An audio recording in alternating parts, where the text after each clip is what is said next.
Jonathan Goldstein, Chief Executive of Cain International. Thanks for joining us at the SportsPro Investment Summit. Great to be here. Thank you very much. Now, you've just come off stage from your session with the ECB and the Rain Group, talking about the hundreds franchise auction, so that seems like an obvious place to start, I think. We'll get into the team you specifically invested in shortly, but what was it about the 100 that made it an appealing investment opportunity?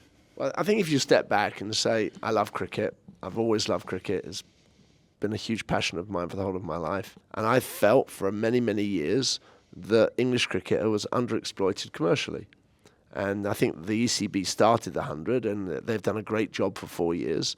And you don't often get an opportunity to join an organisation, to join a competition, which you think's got a lot of opportunity. So that's really what piqued our interest collectively. And obviously, together with my partners, we're involved in various sports. And we see cricket as a massive growth opportunity over the coming years. And you were linked with an investment in London Spirit and Oval Invincibles. You ended up taking a 49% stake in Trent Rockets for a reported £40 million. Now, I suppose that was a bit of a bargain compared to the two London teams. Were you open investing in one of several teams? But what was it about the Trent Rockets specifically that kind of piqued Cain's interest and made you decide you wanted it to be your first direct sports investment? Well, I think, it's well known that we looked at the London Spirit and we were involved in the auction process. Being involved in the auction process showed us how serious all the other parties were coming to the table. And I think it was really important to us that we sat around the table with like-minded investors and like-minded counties. And when we met the Trent people and we met the Notts County Cricket people, we just really liked them. I've got an attachment to Nottingham. My kids were at university there. We've got business interests there as well. So, I wasn't a newbie to Nottingham. And that created this connectivity with the leadership of Notts, which we made, Trent Bridge is a great ground. It's got great history. It's got great tradition. So if you add all that together, we saw it as a great opportunity. So, the catchment area around Notts is significant as you go into the West Midlands.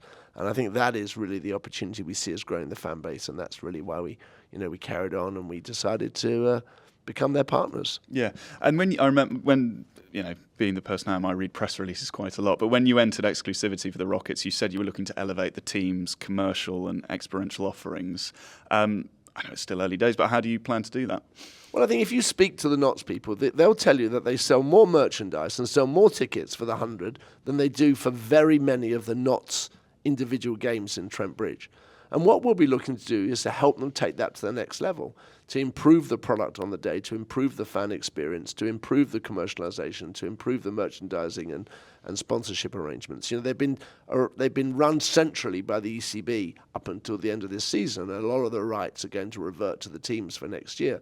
So our job, together with the team at Notts, is to make sure that we capitalise on that and we maximise the opportunity, and we create the opportunity to invest further into the team, invest further into the fan experience, and hopefully that will create a perfect product for everybody. Were you surprised at the level of interest? I mean, I'm not trying to do the 100 down at all, but I think I'm used to, so when I see investments, particularly in franchises, it's kind of you get all the toys, if you like. You get the stadium, you get the team itself.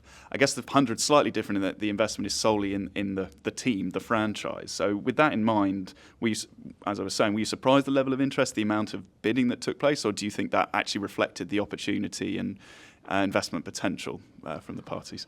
I wasn't surprised. This is the first opportunity that people have had to commercially get involved in English cricket. And it's a huge opportunity. And people have seen other, cricketing opportunities and other sports around the world grow hugely. And this was the chance for people to get involved. And when you look at the quality of the groups that have got involved, there's 4 IPL teams. There's an incredibly talented group of people from the west coast of America, and there's ourselves and others. It's a great group. So no, I wasn't surprised. These are one-off opportunities. They don't come around very often. So we're really excited to be part of it.